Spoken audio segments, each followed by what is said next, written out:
There's a moment in Stephen Bach's wonderful biography, soon after Marlene and Sternberg had traveled across the Atlantic and made their way to Hollywood. And there's a party, I believe it's hosted by Irene Selznick. She's the one who tells the story. It's a full room, big party. Marlene enters into the room, and she attests to the fact that people were utterly speechless when they saw her. She just had that ability, I think, to not only captivate audiences, but captivate everyone who was in her midst. The creation of Marlene Dietrich is probably one of the most sustained creative acts of the 20th century. And there's not a moment in Marlene Dietrich's career when she was not Marlene Dietrich. And when she finally realized that she did not want to do this anymore or could not do it anymore, she moved to Paris. This is the moment when the Marlene Dietrich that she had created stopped to exist because she could no longer uphold it.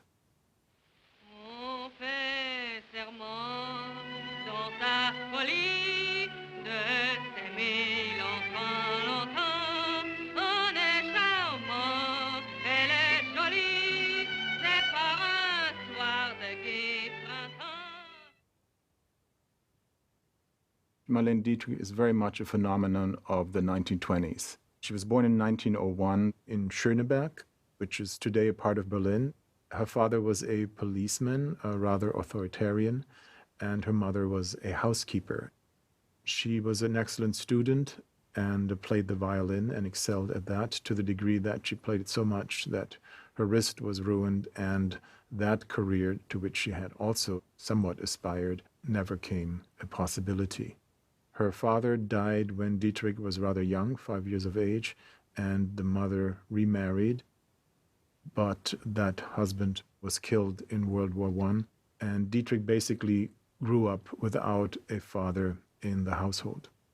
She was brought up in a very Prussian tradition. Discipline, faithfulness, duty, those were important things, which she incorporated in her career in really interesting ways. But she also rebelled. She rebelled against authority, and she led a lifestyle from her 20s onward that was very independent. When World War I ended in 1918, she was 17 years old. The end of war brought also the end of German monarchy, and a democracy was established, an unstable one, but many things changed for the entire German population, particularly for women.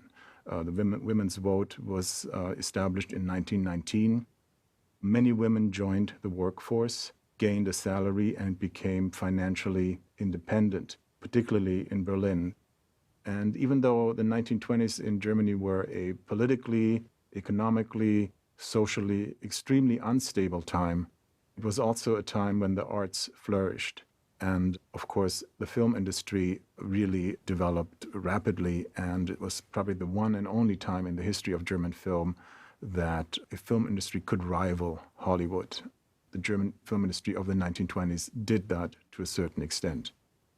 And so there was a tremendous cultural buzz and activity, and Dietrich enjoyed being a part in that, even though at the beginning she was a rather small part. The story that Josef von Sternberg discovered Marlene Dietrich is one that he often repeated. And it's also one that Marlene described along the same lines in her autobiography. Like many great stories, this one is only partly true, if true at all. She was known, she was nowhere near the international star that she became after The Blue Angel, no doubt. But she was definitely already a working actor on stage and on screen. And she had a certain reputation also about her lifestyle, and she did advertising for silk stockings.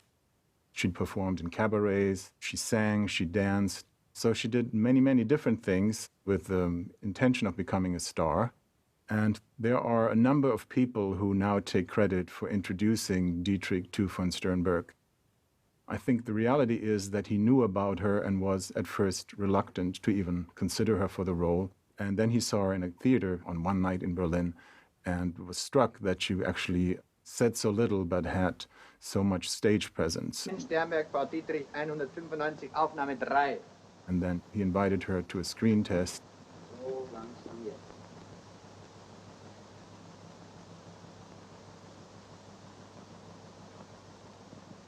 which she passed with flying colors because she had this affect of not being interested at all.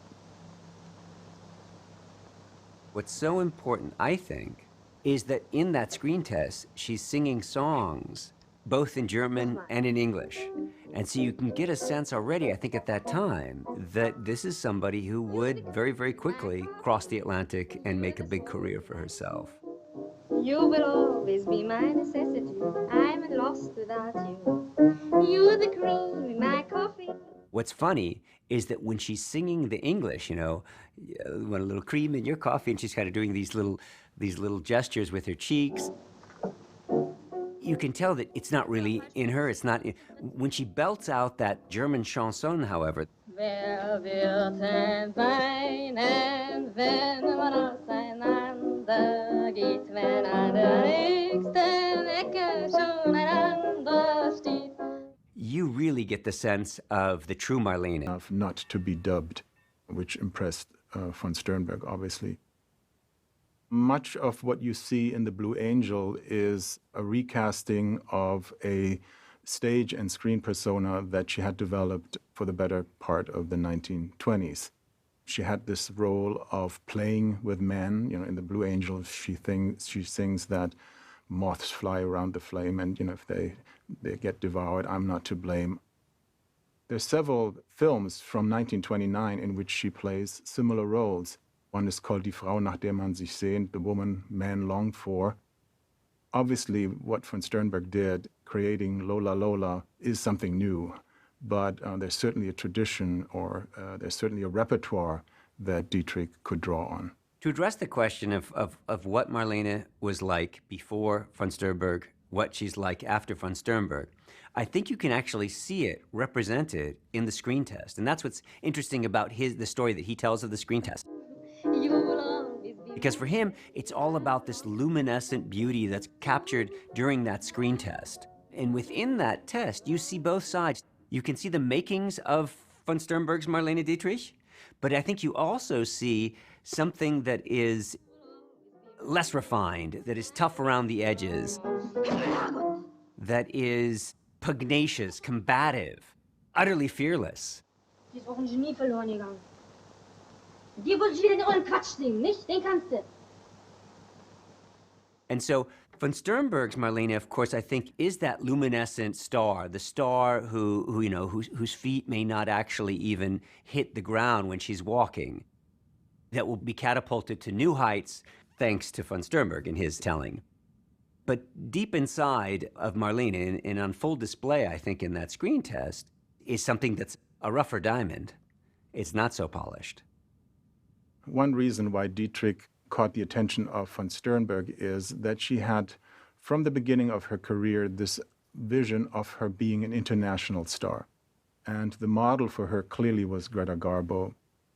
And when we look at pictures from Dietrich on the stage or in films in the early 1920s or in the mid-1920s, we really see that she's trying to imitate the look of Garbo, the affect of Garbo.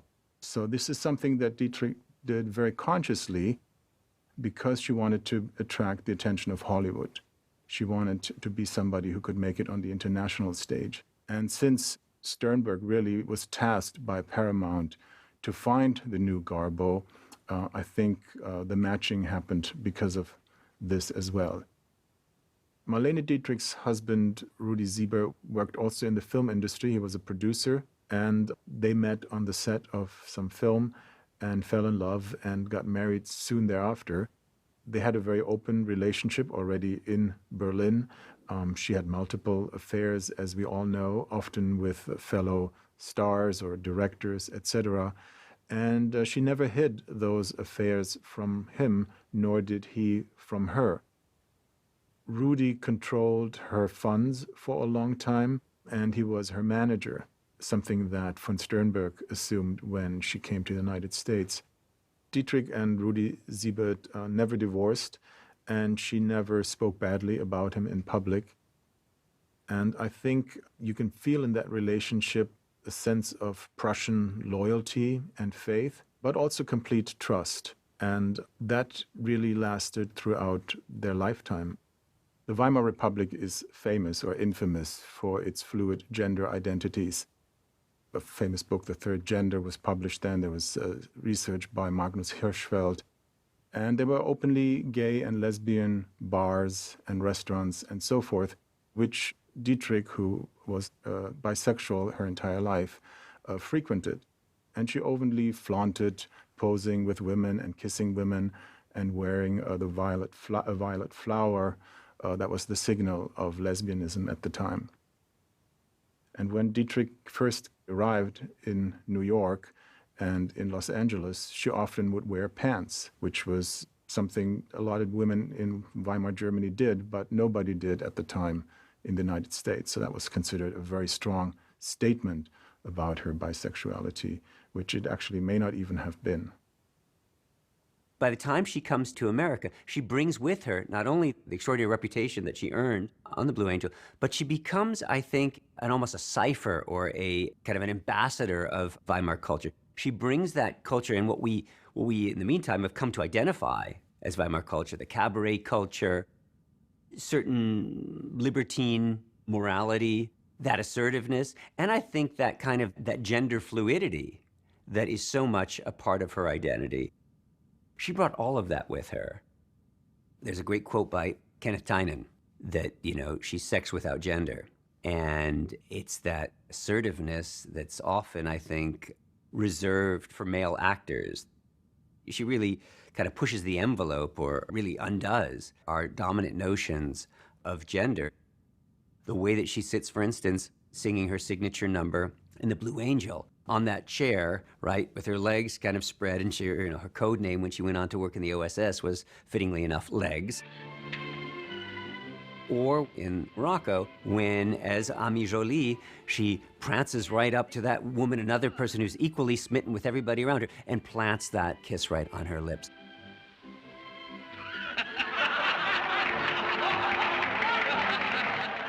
A bold, bold gesture at the time.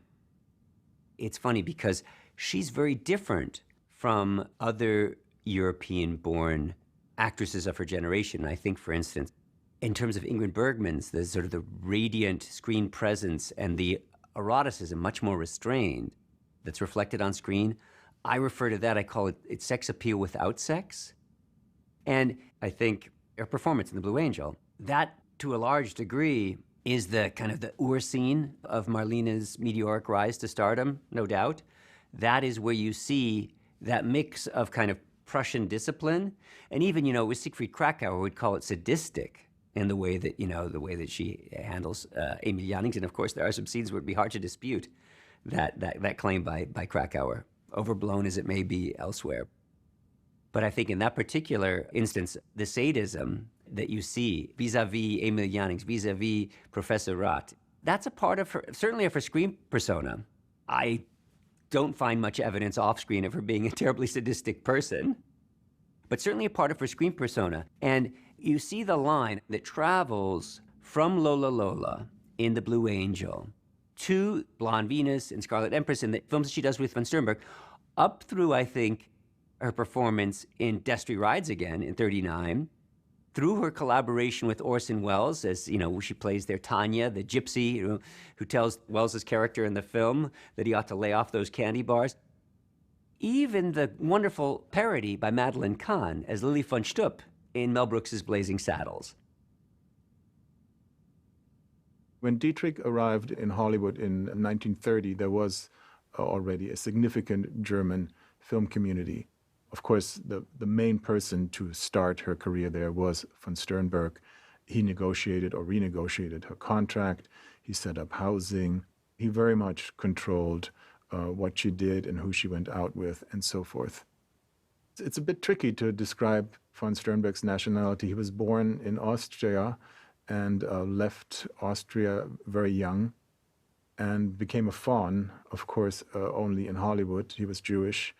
And I think by his career, he's very much an American director who worked in the studio system for a long while and does not really have that training in the German industry that Lubitsch and Murnau and others had who came to the United States.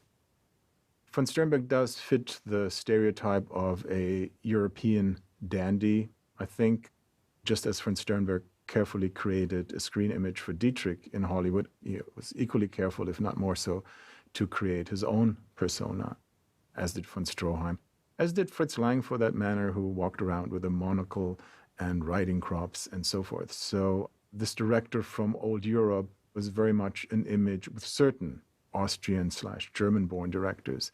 But others, like Murnau, did not do that. I think there's a certain truth to von Sternberg being the puppet master over Dietrich. But again, I think she participated almost completely in creating that puppet. And her interest to be a certain kind of puppet was as much hers as his. She took a keen interest in how lighting worked, and when she worked with other directors after her time with von Sternberg, she would often tell directors what to do. Put the light here, don't put the light there, photograph my nose this way, not that way. I don't look good when you do it this way. This is also something that she already did in Weimar, Germany. She had a reputation of being difficult to direct, and certain directors did not want to work with her for that reason. But it's something that she really learned from von Sternberg. It was not just sort of her star allures that produced that. So I think the relation puppet master is one that both Dietrich and von Sternberg contributed to and willingly assumed. And I think it worked for both of them for great effect. The stories about abuse and so forth, they are probably true as well. But I don't think that Dietrich was ever a helpless person, ever the pure victim, or ever some kind of person you could completely control. We shouldn't lose sight of the fact that, she established her American career with Sternberg, but then she branches out, and it doesn't take very long for her to do so. And the very fact that when Maximilian Schell made his documentary, that we hear the disembodied voice off camera, in other words, that she refused to appear before the camera, there too she's controlling her image. There's certain actors, when one speaks of them, of being one note, she's certainly not one note. And yet, despite that truth, there's a certain almost composite quality of the characters that she plays on screen. There is a veneer of elegance, but underneath that veneer of elegance, there is that grit, there is that toughness. When Dietrich left for the United States in 1930, on the eve of the premiere of The Blue Angel, she actually left Germany for good. She never lived in Germany for an extended period after that. Now, initially, her husband Rudy, their daughter Maria, they were left behind. I think she was still looking back at the old country, so to speak. I think she was really quite torn. I don't think it was as easy as just, I'm going to leave Rudy and Maria in Berlin and make a big career for myself in Hollywood. As the years went on and as her collaboration with Sternberg deepened, she became more and more rooted in America. We shouldn't forget, this is a time when German, Austrian, Hungarian, Central European-born Jews and Gentiles were making their way to Hollywood, fleeing the Hitler regime, and beginning to establish what came to be known as Weimar on the Pacific. And it was known as Weimar on the Pacific because you had upwards of 1,000, I think the figure is more likely is 2,000 film professionals who had made their way during the Hitler years to Hollywood. Once Hitler came to power in 1933, Dietrich had a really difficult relationship to her home country. She was a fierce opponent of Adolf Hitler, and she clearly took sides with the United States. And this is a very important and fascinating aspect of her career that began simply by helping exiles and emigres who came to the United States in bigger numbers after 1933, support them financially, supply affidavits for visas, feed them, or help them find a job through her agent or other agents. Morocco was a big success in Germany, and even more than The Blue Angel perhaps made Dietrich an international star. But after 1933, all her films made in Hollywood were banned. Goebbels disliked von Sternberg's fake aristocracy, his dandyism, and of course von Sternberg was a Jew. What is interesting about the relationship between Dietrich and Nazi Germany is that the Nazis did want her to come back, and they wooed her almost until the entry of the United States into World War II. This began in the early 1930s, soon after the Nazis took power. At one point, Goebbels even dispatched von Ribbentrop to Hollywood to talk directly to Dietrich on the set. But Dietrich resisted these advances, and when it was finally clear that she would not come back to Germany, she was smeared in the press as a traitor and corrupted by all those Jewish American directors, etc., etc. This had consequences in post-war Germany because many Germans after the war considered Dietrich a traitor. During the war, Marlene Dietrich played a very important role in entertaining the troops, spending long months in Northern Africa, in all parts of Europe, performing, dancing, singing, and so forth, to boost morale and to show her solidarity. By the time that she's doing work for the Office of Strategic Services during the war, and if I'm not mistaken, it's at that time too that she becomes a naturalized citizen, she's more American at that point in time, at least officially, if not spiritually. And I think on both levels, she's really becoming more American. One could say that the Dietrich family exemplifies 20th century German history in very striking ways. Marlene Dietrich had an older sister, Elisabeth, who stayed in Germany when Hitler came to power, as did her mother, even though Marlene tried to convince them to leave Germany and join her in the United States. And when Dietrich first came back to Germany and to Berlin in 1945 in the company of the US Army and in uniform, she was reunited with her mother, and she was also reunited with her sister, Elisabeth. And Elisabeth was not living in Berlin. She was living in the town of Belsen, which of course is where a very infamous Nazi concentration camp was. And she and her husband were running a theater there, a movie theater, which was frequented by the army officers who worked in the camp. So this is a really ironic and deeply disturbing parallel that both Dietrich daughters were entertaining the troops during the war to help the war effort, or the concentration camp effort, if you so will. And she never forgave her sister for doing that, and she denied the existence of her sister after that. And this is sort of very symbolic of German history and of families where one family member makes this choice and another family member makes another choice, and there's a split right through the family. One of my personal favorites of Marlene Dietrich's is A Foreign Affair, which was made by Billy Wilder shortly after the war, and is set in Berlin. And in that film, Dietrich plays a nightclub singer, as she has done so often in her career.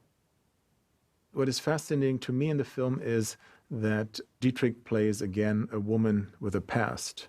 But here the past is dark because of politics. She was actually at one point the girlfriend of a high-ranking Nazi officer. In light of her principled and unwavering anti-Nazi position, that was a daring role for her to perform. But I think that she never lost sight or lost the connection to those filmmakers, film professionals, DPs, actors, writers from the old country. I think it was only because of Wilder that she even agreed to do this.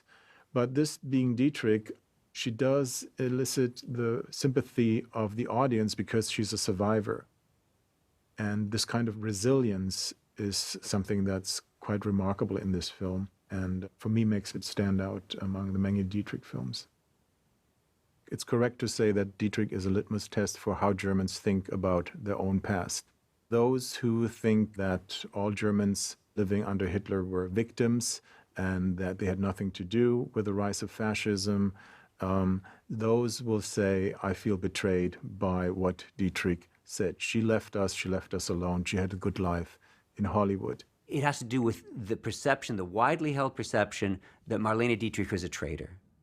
that she's gone to America during the war, that she's not one of ours, that she snubbed Germany, and so forth. And that has to be worked through with this larger sort of working through of the past, this larger Vergangenheitsbewältigung, this sort of coming to terms with the Nazi past. That generation is slowly disappearing or dying out. But there was a strong sentiment like that in the immediate post-war years into the 1960s. And when she toured in Germany in 1960, her concerts were picketed, not in Berlin, but in some other places. And people showed up with signs that read, "Dietrich, go home," both in German and in English, just to make it absolutely clear. And she was deeply offended by this and hurt. And she did not perform in Germany after that again. But it is remarkable that after doing these performances for the military, that she goes on to perform not only in literally dozens of other pictures, but she begins to perform more and more on the stage. And she does so in the post-war years, and especially in the late years as well, where she, I think, is maybe a little bit more reluctant to appear before camera, but is still willing to appear on a stage and sing some of her best-known chansons. And that is something that I think is a part of the overall Marlene persona and a part of her life and career. And in some ways, for many people, Dietrich is more important as a singer and as a performer than as a film star. After the fall of the wall in 1989 and subsequent German unification, which Dietrich still experienced and which moved her very much, and I think which finally willed her to be buried in Berlin rather than in Paris, there was sort of a rediscovery of Weimar culture. We're at the moment where we're fashioning a new German identity that includes East and West, and what is sort of the cultural heritage that we can look to. And particularly in Berlin, Weimar cinema and Weimar culture became a paradigm to model oneself after, sometimes to somewhat ridiculous degrees. However, the city really has embraced Dietrich's return. There's now a Marlene Dietrich Square. There's a stamp that shows Marlene Dietrich, and there's always fresh flowers on her grave. And on the anniversary of her death, you can always see some person in drag impersonating Dietrich and so forth. So that part of her legacy lives on, and that's something that did not exist before 1990. In fact, she remained deeply faithful. She remained true to a different Germany, a Germany that did not exist from 33 to 45. She wasn't a traitor at all. It's just her Germany was no longer there. And it was no more during the Nazi regime, and for many years after the war. It took a long time, I think, for this healing process, if we can even speak about it in such terms, to take place.